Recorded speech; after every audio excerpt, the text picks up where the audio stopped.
In this video, we will talk about two forms of socio-economic structure of society: capitalism and communism.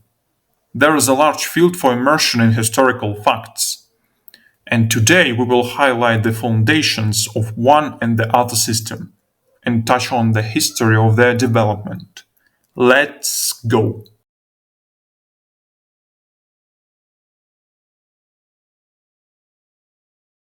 Capital, from Latin capitalis, main, dominant, is a set of material, intellectual, and financial resources used to make a profit, additional material benefits. Many philosophers and scientists approached the study of the economic structure of society.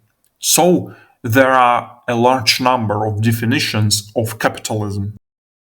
According to Weber, capitalism is such an economic system that is based on the expectation of profit through the use of opportunities for exchange, that is, peaceful acquisition.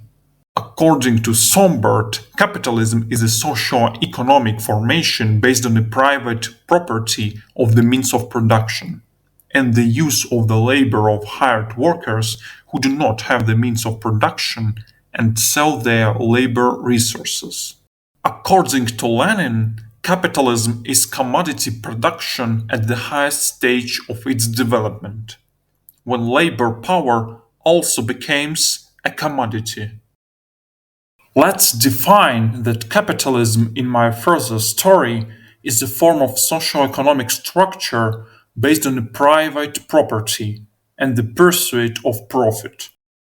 To better understand the essence of the capitalist socio-economic system, let's highlight its characteristic features. The first and most important feature is the right to private property. People can own tangible and intangible assets and manage them independently.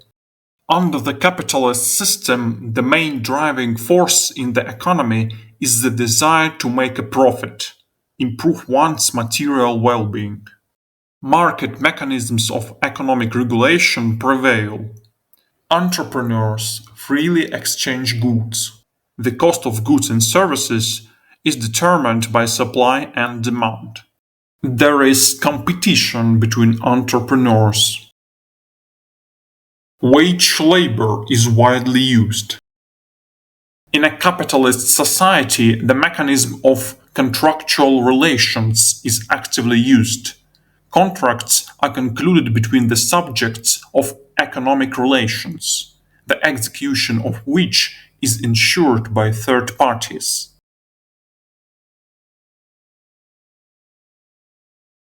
Communism, from Latin communis, common, universal, is a socio-economic system based on common ownership of the means of production and social equality of all members of society. Let's take a closer look at the communist theory. Communists believe that the economy is the basis of social life. From this comes the communist theory of social development, according to which the ownership of the means of production leads to the emergence of social classes. Depending on the mode of production and the type of production relations, the following socio-economic formations are distinguished: prehistory, slavery, feudalism, capitalism, and communism. The Industrial Revolution in the second half of the 17th century in Great Britain replaced the feudal formation with the capitalist one. The oppressive feudal lord and the oppressed serf were replaced by the bourgeois and the proletarian. The bourgeoisie is a class of large capitalists in whose hands the means of production are concentrated. The proletariat is the class of the oppressed, constantly forced to sell their labor. The proletarian differs from the serf in that the serf has the means of production, albeit minimal, and gives away part of the income, while the proletarian works for the benefit of another, uses other people's means of production, and receives part of the income. Communists set themselves the goal of a classless society with complete social equality, which is possible only with the destruction of private property. The main features of communism: abolition of private property. Management and ownership of production is removed from the hands of individuals competing with each other. Production is carried out in the public interest according to the public plan. The political domination of the proletariat. This is understood as the true democratic system. Work is obligatory for everyone. There is no division of labor. Cancellation of inheritance rights. Abolition of the distinction between town and country. Centralization of credit and transport in the hands of the state. Gradual erasure of ethnic and national differences. Public education of children combined with industrial production.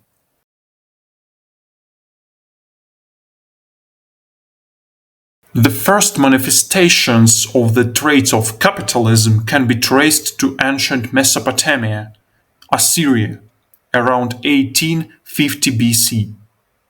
The idea that in those days resources were obtained exclusively by violent methods is wrong. In Mesopotamia, we find evidence of trading for profit. Assyrian merchants were engaged in the sale of metals and fabrics. In Babylon, as one of the most advanced states of the ancient world, we observe the specialization of labor, the increase in monetization, the market orientation of exchange, and the protected right to property. The ancient Greek city-states showed serious economic growth. City-states competed with each other both militarily and economically, which led to the search for new markets, economic opportunities, and opportunities for favorable conditions for farmers and artisans, who traded their goods in the city. The main ancient Greek achievement was the minting of coins from valuable metal. Plato wrote that the Greek city is like a society in which everyone makes deals. One way or another, we can talk about the development of trade mechanisms, and the desire to make a profit in ancient states. The medieval economy shows first an increase and then a decrease in unfreedom, which is primarily a denial of the right to freely conclude contracts in the market. Secular and ecclesiastical elites crushed more and more lands under themselves, and soon the free peasantry became unfree. Serfdom appeared. Such a system did not stand the test of time, gradually changed, and in the end disappeared. In the Middle Ages, a manufacturing system was formed, in which the entrepreneur provides working capital. A merchant capitalist, a manufacturer, introduced an element of centralized management into production and sales. The means of production, namely capital assets, as opposed to working capital, were usually owned by artisans. The split between capital and labor became more and more pronounced. Markets for land, labor, capital, and goods were narrow, but penetrated all corners of Europe. Property rights could be contested more often, and legal protection leaned towards the elites, especially the land-owning class. The departure from slave-owning command relations led to the strengthening of markets. Markets for goods and factors of production were firmly rooted in Britain and the Netherlands in the late Middle Ages and continued into subsequent centuries. It was Britain and the Netherlands for the first time that comprehensive and fairly free markets appeared, both for goods and for factors of production, land, labor, and capital. And state policy ensured the right to property. In 1776, Adam Smith published his Inquiry into the Nature and Causes of the Wealth of Nations, which advocated the most important principles of capitalist society: the division of labor, freedom of enterprise, and the importance of competition. Adam Smith became the founder of economic theory and gave impetus to the future development and understanding of economic science. The most important stage in the formation of the modern capitalist system was the Industrial Revolution in Britain. In the second half of the 18th century, the advent of the improved steam engine, spinning machine, and other inventions led to the transition from manufactory to factory production. Goods became cheaper, artisans went bankrupt, and the number of hired workers increased. In the 19th century, the dominant power Great Britain struggled to establish a free trade system on an international scale. New industrial as well as agricultural technologies began to penetrate from Great Britain to the rest of Northwest Europe and the United States, and then, after some time, deeper to the European periphery, to Latin America and Asia. New means of transport and the telegraph strengthened trade ties and closed goods markets into a single global market. Domestic money markets became more and more perfect. More and more powerful ways of financial capital rolled from country to country, which eventually formed a world capital market. The cost of passenger transportation fell. Living to work in countries with high wages could transfer large sums home. This caused mass migration. In the 20th century, due to numerous wars, crises, and the conversion of some countries to communism, capitalist globalization stalled. And yet, Western countries managed to learn lessons and modernize the system, established the necessary control over the movement of capital. Well, we all know what happened next. Multinational companies, intellectual property, futures transactions, and much, much more. The spirit of capitalism took shape. The capitalist economic system, which has gone through many transformations and changes, appeared before us in its modern form.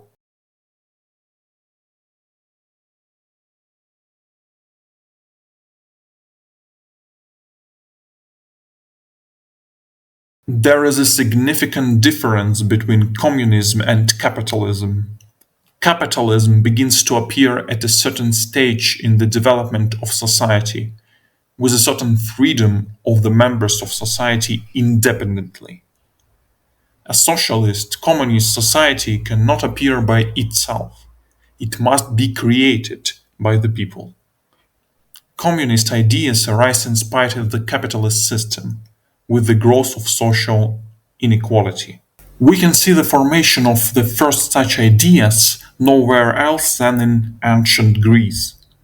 Although Plato divides the inhabitants of the state into estates, he also speaks in favor of public property and not private property. In an ideal state, there should be no thirst for money and power.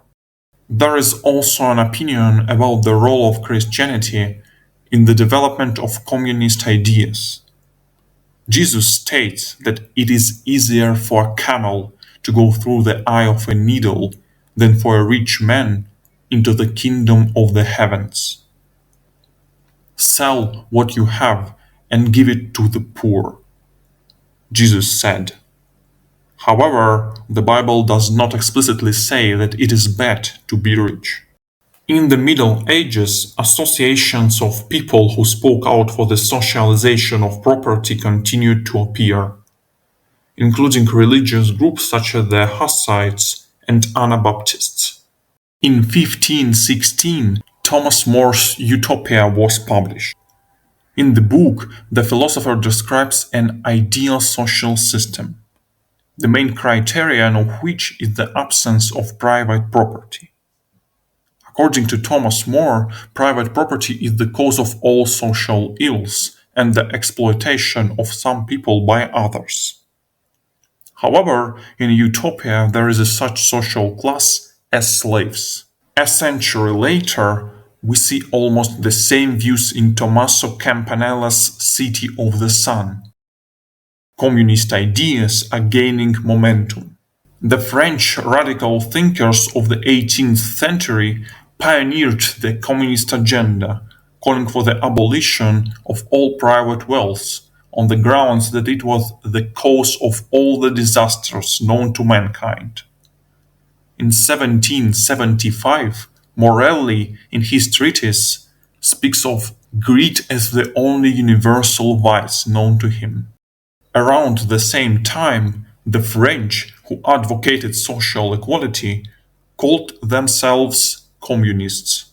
In 1796, François-Noël Babeuf organized the Conspiracy of the Equals, calling for the socialization of all property. However, the problem with such protests was the lack of doctrine, structured views, and a plan of action. All these gaps were corrected in the first half of the 19th century by Karl Marx and Friedrich Engels. Communism, in our modern understanding of it, began with them. Marx and Engels created the theory, developed the doctrine of scientific socialism. In their numerous works, they outlined the law of human history, the concept of ideology, gave clear definitions, described what needs to be done to build a communist society. The triumph of communist theory was the Manifesto of the Communist Party, published in 1848, in which the authors declare and justify the goals, objectives, and methods of struggle of the emerging communist organizations and parties. The communist ideology soon began to spread throughout the world. The works of Marx and Engels were supplemented and rethought by their followers. In the 20th century, the communists managed to seize power in different countries. Socialist revolutions have taken place in Russia, China, Cuba, Vietnam, Laos, Cambodia, and others. All of them experienced the horrors of communist revolutions and reorganization. In some of them, the communists rule to this day.